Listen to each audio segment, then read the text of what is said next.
Hi, everyone. Mitch from PickDogs.com and SportsChatPlace.com. We got Steve Monahan and the Puck Dogs with us today. Got the new Pick Dog shirt on, our March Madness giveaway that never happened. But we'll have a great giveaway coming up. We got the new premium area. Actually, probably going to have it up and live today or Monday up on the site just to get it up and running and kind of, work on it a lot in a live environment. We've had it up in the test environment for a while, but just working, it's like every time we think we have it 100% done, it's not done, just kind of the way that life happens. And, so we're just, the issue that we had was the coupon codes. The way that the coupon codes were being applied, you can only apply it to one item at a time, not the entire cart. It's like, I don't think so. And not that I plan on doing a ton of couponing. It's not Kohl's, but it's just the way it is. But these are the new Pick Dog shirts. Got hundreds of them. So, Like them, big fan. yeah, I'll be sending them out to these guys and still waiting on some of the shipping stuff on it. So the guys that have like annual memberships and things like that can at least get them their shirts. But yeah, it's another day without sports. Really, no news at all about sports. But I think what we're seeing is talk of everything else starting to how we're going to start to move forward. And that's kind of the good stuff. So other than that, working on the studio still. The holidays over the last week, the camera industry pretty much controlled by the Hasidic Jews. So with Passover going on this week, it's been no shipping of any of my equipment, but it's all going out today. I got all kinds of stuff, and they upgraded it to 2-day air. So, should have everything ready by the middle of next week, or at least on my way to being set up. Still working on, how I'm going to decorate the studio and stuff and, the set. And like I said, it's probably going to be one of those things that changes. I've been showing some of the stuff that I'm going to put on the set. So here's a couple more items that I found. One is my signed Ric Flair picture. Woo! To Mitch. What's that circa? Not too long ago. This was maybe 5 years ago. I got this. I met Rick in Vegas. Cool. And then one for the Puck Dogs, my Claude the Mute Turtle picture. It's the famous Claude the Mute Turtle. That's a good one. Yep. He liked the turtle. He liked to give it out, and then he liked the turtle. Oh. Yeah. Big time turtler, Claude the Mute. But I've had this for a while. Agitator would be my word. Yeah. But he could score. He was a good player. I mean, I got to see him with the Devils, and he contributed to, a couple Stanley Cups. See, the best part is even the goalie wants a piece of him. Like everybody wants a piece of him. See him? He's like skating in. Yeah.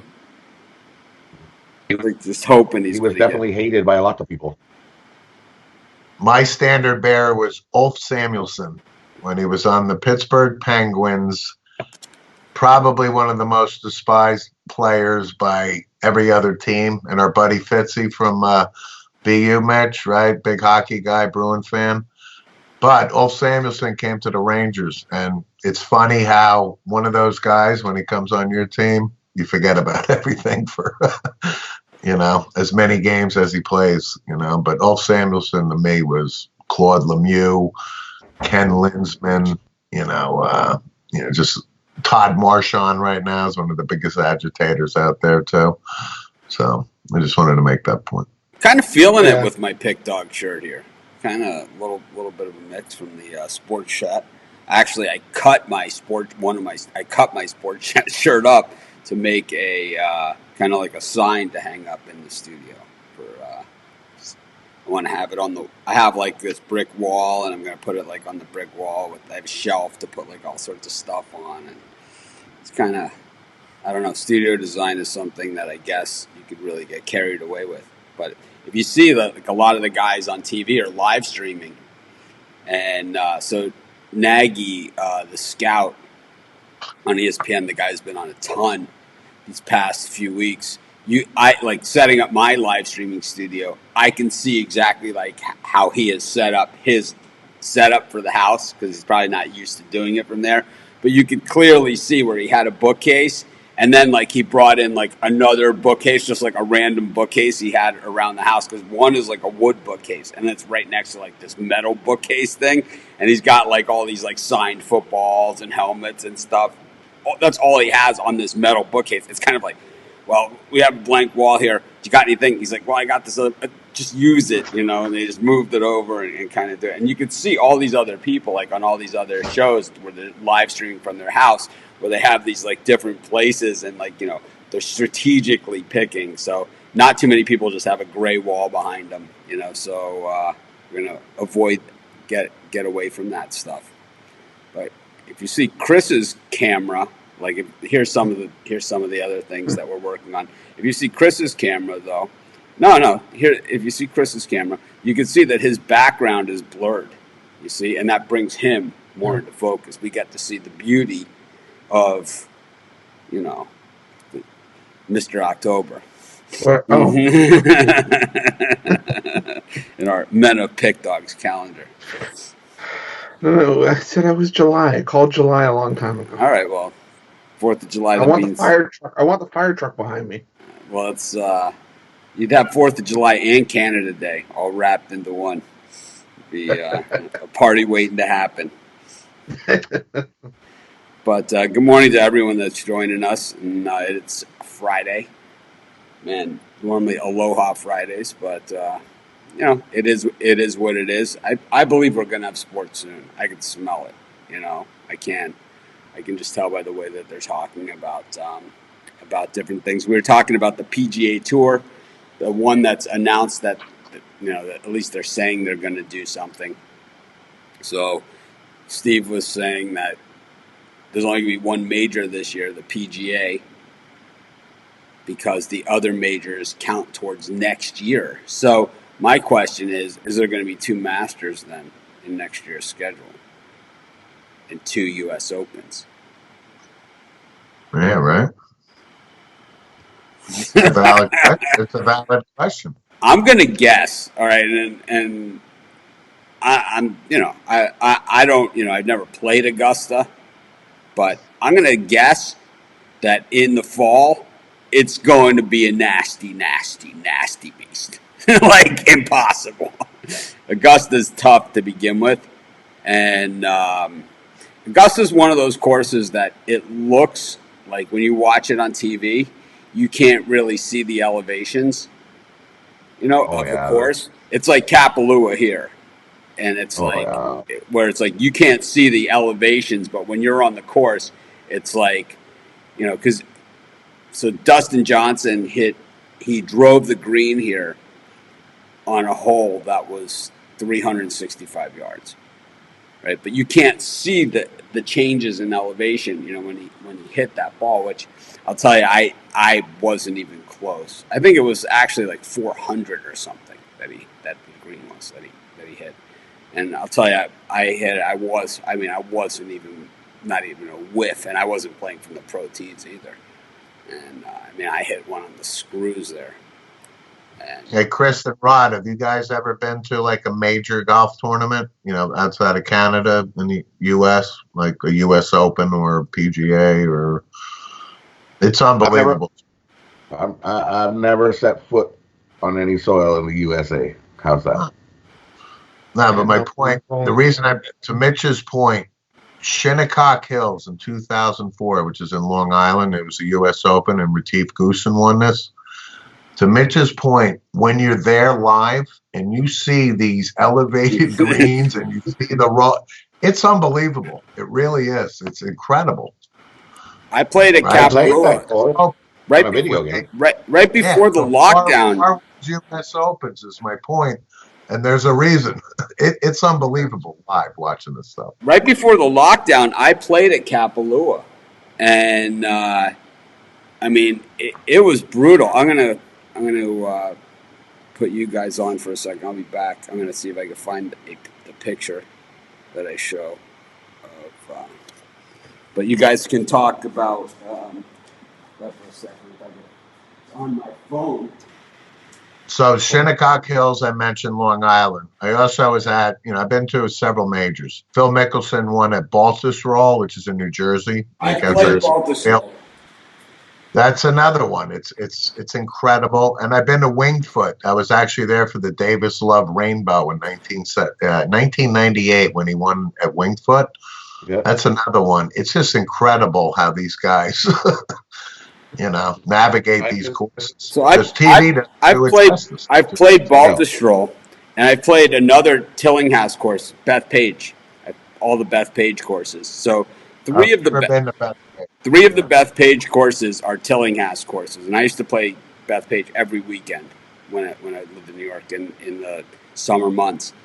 And the red, the black, and the blue courses are all Tillinghast courses at Beth Page, and he's the same guy that designed Baltusrol. So the red course is very similar to Baltusrol, where it's just super long. It's like every shot is like just the second shot.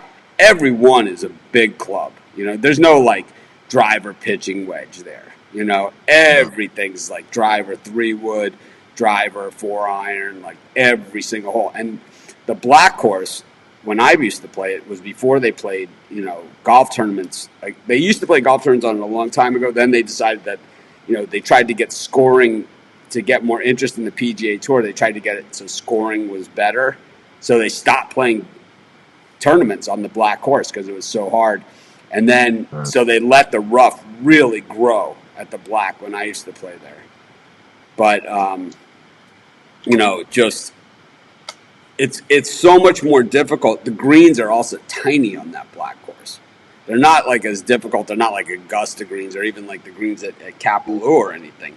But they are just tiny.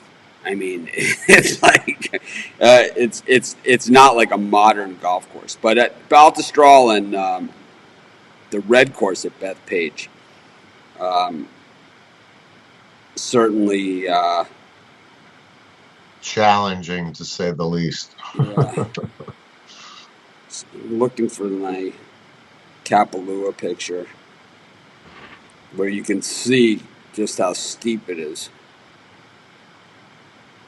That's an every year, right? The PGA comes to not the I'm saying the tour. Is that where they typically play, or they mix it up around? No, they play at Kapalua. It's the Tournament of Champions that they have there. Like January, right, or something. Yeah, it's all the champions from the previous year. So here's the first hole at Kapalua. And you can see it's just like an extreme downhill. And it's like you can see, so you're way up top there, you can see how low the ocean is down there. And the wind is blowing off the ocean like crazy. And then here is me. You can see the fairway just in the corner, like in the lower corner where my finger is right there. You can see the fairway down there. I'm walking up to the green. It's way down there. I mean, that's a blind shot. And right behind me that's Honolulu Bay. And if you don't think that's whipping there, you can see a surfer right there in the surf, and he's in a barrel. So I mean, that's what kind of winds you have and what kind of conditions, are at Kapalua. Right. It's just very, very hard to explain. But anyways, back to our subject, and you can see the rest of the course, how it goes around the bay to the backside over here. It is beautiful, obviously, but and of course I make the picture all that much better. But it's just absolutely brutal. Like here's the rough, Kapalua. Nothing fun about it. Good luck. Good luck. It's really what it is. Par 73, and it plays every bit of it. I shot like high 80s there, and I felt like I had won something. You know, it's like, I mean, and it was, I was exhausted. I was physically exhausted. Couldn't stop for lunch on the way home. I was so tired. How many times have you played Kapalua? I've only played it once. I only started playing golf again last March, and Kapalua, or last May, and Kapalua was closed all of last year. They redid the course to make it longer and tougher somehow. So they closed it for an entire year, and they just reopened it in January for the tournament. So this was really the first, and then the first month after that, they didn't allow carts on the fairways, so it was super slow. You know, which I don't care, but it makes for play really, really slow, especially on a hard course like that, and 30-mile-an-hour crosswinds. So I waited. So basically, that was the first week that you were allowed to do it, and then as soon as they had the shutdown and lockdown, they closed the course again. So it's been lightly played, but I have a feeling when they open up the courses again here, we're going to have it wide open because most of the courses here are built for tourists. So we put, and not to say anything about the tourists or whatever, because obviously we depend on them for our economy here, but tourists pay $369 for Kapalua, and we pay about $149. And for Wailea Gold, another one of my favorite courses, the one right down the street for me. On that course, the tourists pay $225, and we pay. So here's. I've never had a hole-in-one, but this is the hole that I always say that I want to have my hole-in-one in. This is number 9 at, or number 8, or 7. It might be 7 at Wailea Gold. And it's just a beautiful hole. And it's like, that. So the thing is, I've hit some of my best tee shots I've ever hit. I've hit the pin there before, and I've rolled over the hole. And here was my shot when I took that picture, because I took the picture and I posted on Facebook. Those of you that are my Facebook friends, I posted, I've never had a hole-in-one, but if I was ever going to get one, this is the hole that I wanted on. And then here's the shot that I hit. I just missed it. I was like, it's like kicking birdie. It was reasonable. Well, I don't like to brag, Mitch, but I have a hole-in-one. Yeah, well, it just shows you that there's, Listen, you would crush me in golf, and the funny part about it is I was playing with a guy named Tim, who's a great golfer, and it's Paramus, New Jersey, public course, 2006, par 3, and I hit this tee shot. I think it was 140, something like that, and 2 bounces, and the thing goes into the hole, right? So obviously the thrill of that, but the reaction of my buddy Tim, who was played 8,000 rounds of golf, is great and never had a hole-in-one. He threw his club up. He goes, "You got to be kidding me." My friend Chris, that I did a live, the halftime of actually the Cowboys-Eagles game. I was watching it on the iPad at the golf course while I was playing, and I was doing the live show at halftime, and we were on a par 3, and he hit the stick. And he has 8 hole-in-ones. Of all the guys I play with, he has the most. He has 8, and he's hit the stick when I've played with him at least a dozen more times than that. He's just one of those guys that's just super, super accurate.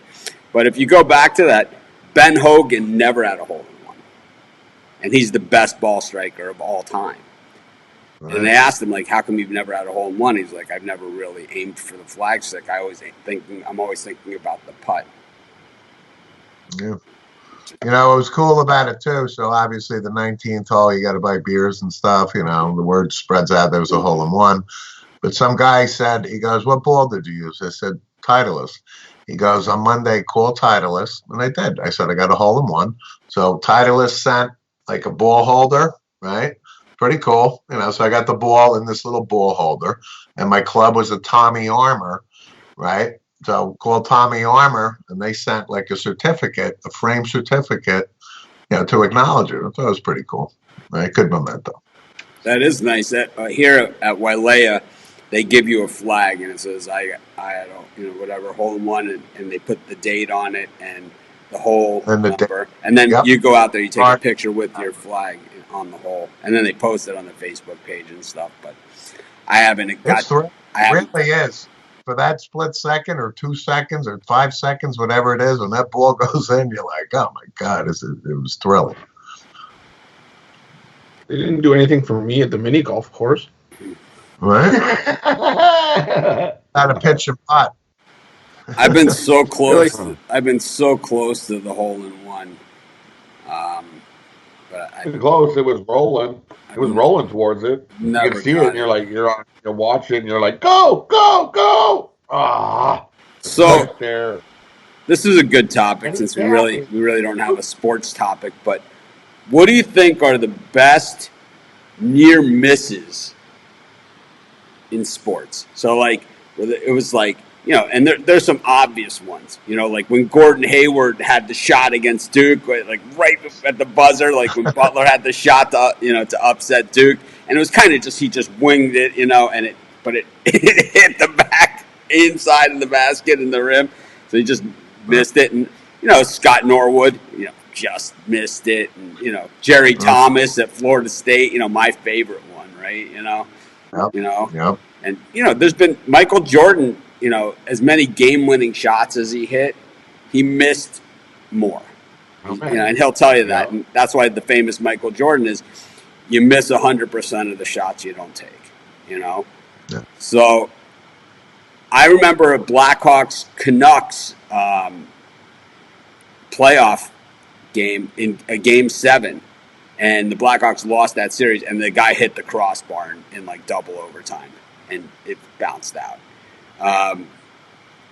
Rod, what's a famous just missed it bet for you? I know in the NHL there's NFL. millions. NFL, that last play of the game, Tennessee, and is rolling over, and what was it? That was inches, man. That was going Super over Bowl. that goal line. Was Kevin Dyson? What was his name? Dyson? No, No. Oh, Mason. Derek Mason. Mason. Derek Yeah, Mason. Mason. That was a just miss. Chris, what That about was a just missed? Yeah. That's a good one. Can I do this? Was it Cody Parkey when he hit four posts in one game? Yikes. That was just one of the funnier ones for me, anyway. Oh God. Seen a I million. gotta say Scott Norwood. I mean, you hit it, Mitch. I think that Super Bowl game-winning kick, or not, and Giants are Super Bowl champs, and Bill Parcells cements his legacy, 2-time Super Bowl champ, right? Scott Norwide, as he's known, right? But I gotta say that's got to be up there, right? Super Bowl For us, kick. for me, it's always going to be Jerry Thomas. Wide right one. Yeah. That was, But that's the point. Wide right one. Right. I'll tell you, Jerry Thomas. That was a stretch of Florida State, Miami, right, where it came down to that field goal, man. Oh, I know. I was, and Bobby Patton's reaction on the sideline was priceless. It's priceless. He thought he made it. He thought he had made the field goal. Yeah. Definitely a just miss, and it's funny because I talked about it the other day, and my friends from Miami are still posting, still saying that the same things I was saying is like, I'll never get over that Fiesta Bowl loss. I'll never ever. It's like you put it in the past, and we had a million other chances and whatever, but it's like I just never ever get over it. It was like it ended the winning streak. It ended. It's just horrible, and that to me was the worst just miss. It's like that. The thing is, the ref that threw the flag never officiated another game again. It made it even worse, and it was like, What about Catholics versus convicts? Cleveland Gary, in or out? It doesn't matter. It was. I know it does, It was. but It it was was. pretty damn close. Well, no. I don't think the issue was in or out. I think the issue is he was down. Before the fumble happened, and the thing is that the ref thought it was 4th and goal when it was actually 4th and inches, and he had gotten the first down, and he turned the ball over to Notre Dame, not because he thought it was a fumble at all, but because he thought it was a turnover on downs. If there was replay, Miami wins the national championship that year. That's how big that play was.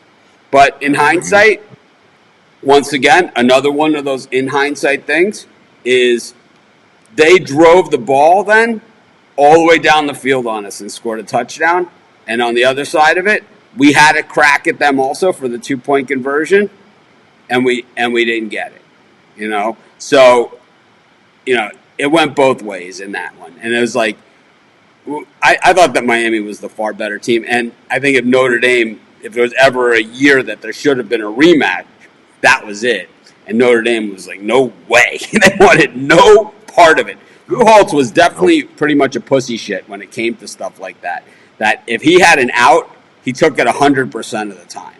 It was like because he knew it. He knew he was going to get slaughtered. Yeah, I mean, he talks like a big guy in the Catholics versus convicts thing. Like he was, save Jimmy Johnson's ass for me. Yeah, but when it came time to play for keeps, he fucking went and played West Virginia, Major Harris, right? And and you knew the result going into that game. Major Harris, West Virginia, Notre Dame, forget about it. That was like, if we had pick dogs in Sports Chat Place and everything, trust me, we'd be all in on Notre Dame in that game. Absolutely. Killing it. But, the ball also doesn't go Notre Dame's way sometimes, too. And, we've seen, the Rocket Ismail game against Colorado in the Orange Bowl. Kind of went against Notre Dame. Here's another one. Actually, I was talking to a friend of mine's son yesterday. He's a Penn State guy. He just graduated, and actually just went to Miami Law School. He's going to, graduate law school in 10 days or something, whatever. But he brought up the fact of Penn State. So I'm sure Mitch remembers the Sugar Bowl, Penn State, Alabama. Chuck Vicina's the quarterback of Penn State. They're at the goal line, and they just couldn't get in, man. Right? Remember that? Yeah. They tried to take over like 2 or 3 times, and Alabama stuffed them. And so that's a pretty close but no cigar one, too. I mean, for guys our age, Yeah, there's Major Oak. He was the running back for Alabama. I think Jeff Rutledge was the quarterback for Alabama at the time. And the other way around was that Herschel got in against Penn State in a similar situation to give Georgia the national championship. That's right. That's right. Hockey, another near miss. Dallas, Patrick Stephon, he's going towards the empty net. Wide open empty net. All you got to do is toss the puck in the empty net. Puck jumps over his stick, goes in the corner. The Oilers players pick it up. Goes all the way to the other end. Alex Hempsey scores. Ties it up. Game goes to overtime. I think Oilers won in overtime. On that one.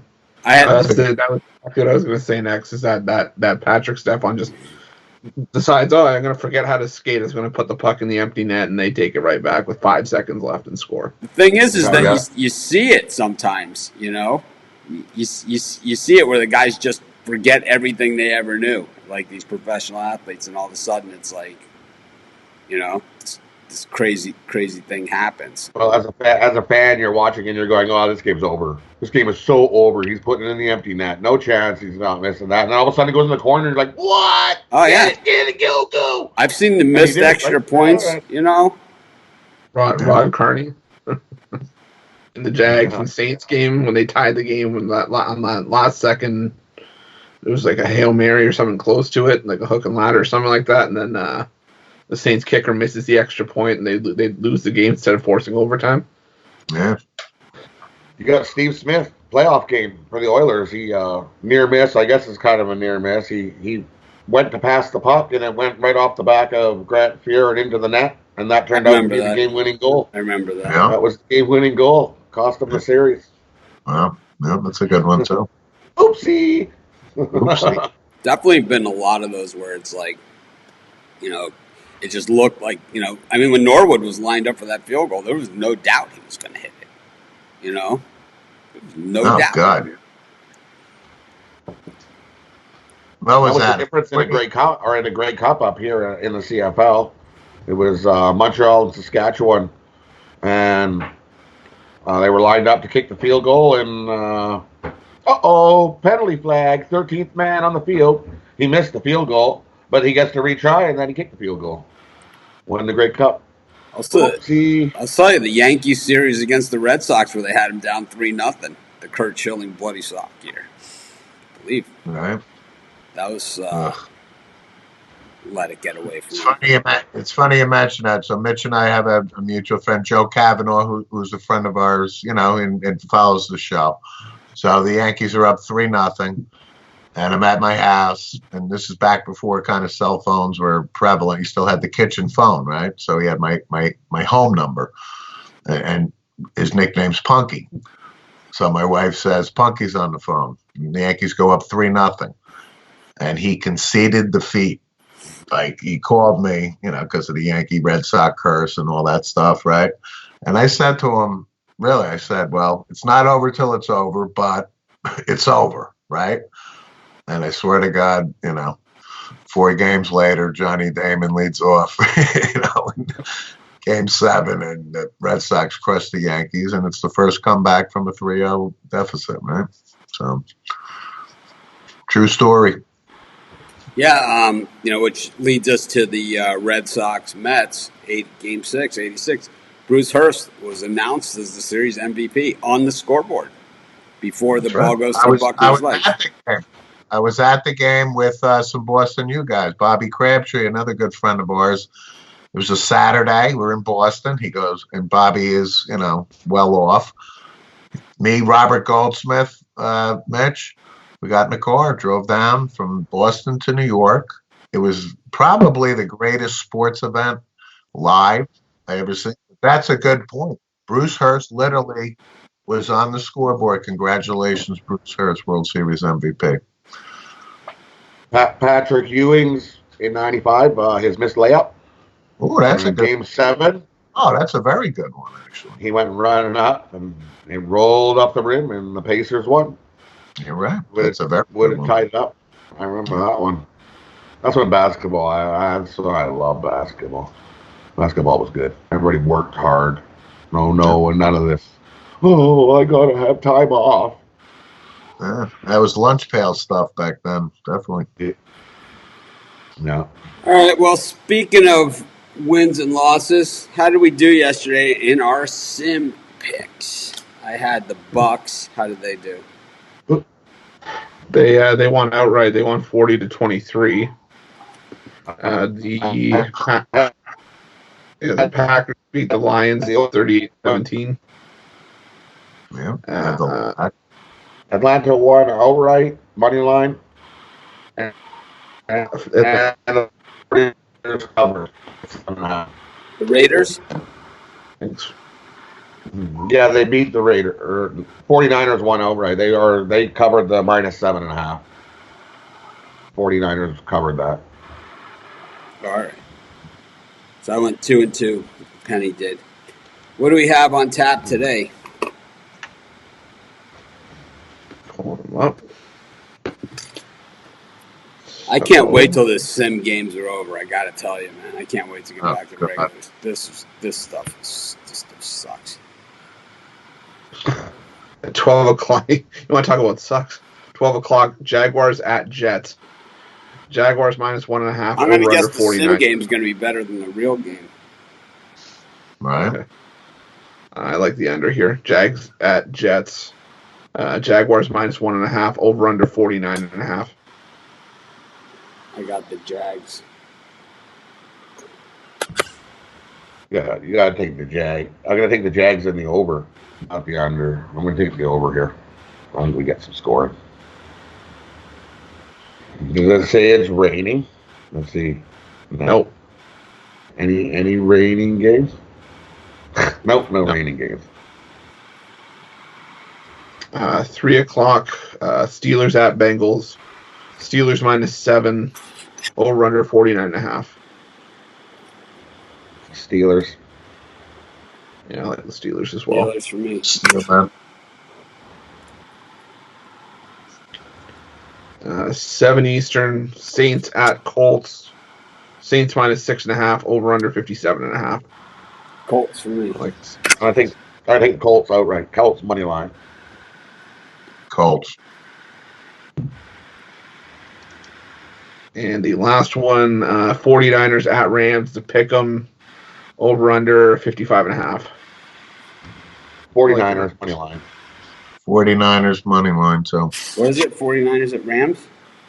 Yeah. Rams are on the back-to-back, right? Or 49ers are on the back. So are the 49ers. 49ers are on the back of it. It's against your boy Jared Goff. I got 49ers for me.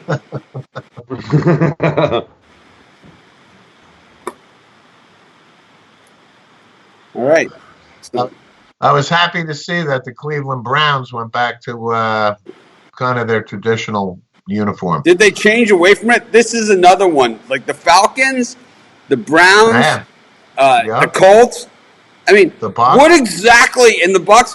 What exactly have these teams changed? I mean, Not much. That's the I mean, the Browns look exactly the same. It looks exactly the same. It's like, I mean, and the Bucks. Chris, what was it again? The lettering. What was Yeah, it was, the numbers the numbers. went back to like the more traditional, just like block numbering, and I'm telling you, I watch a ton of football. I can't tell you the difference.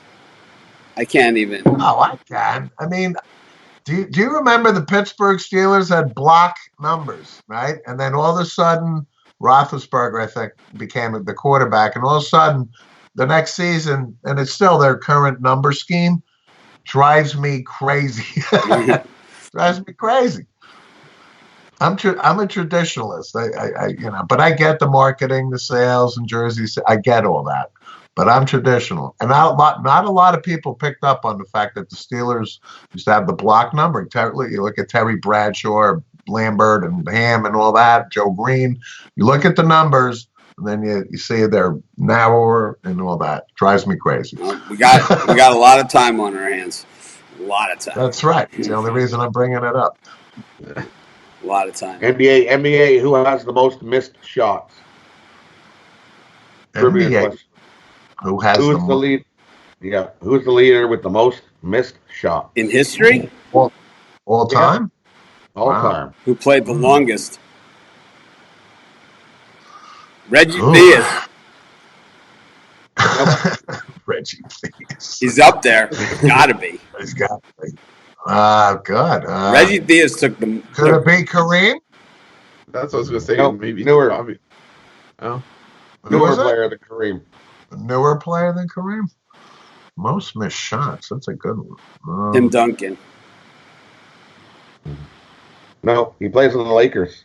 Well, he doesn't play in the Lakers anymore, but Kobe. he did. Kobe. Yeah, Kobe. Kobe Really? Bryant, most missed shots. I believe it. He took a lot of shots too. Yeah. Yeah. Yeah, he's All the time, huh? He's got the all-time leader in missed shots. Wow. Ball hog.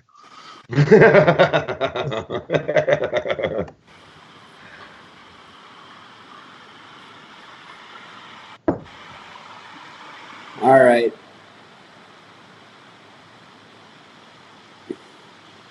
Well, let's wrap Are we up doing a today's cereal show. discussion or no? What's that? We're going to do our cereal discussion? We could save that for another day. We got plenty of time. Reproduction meeting?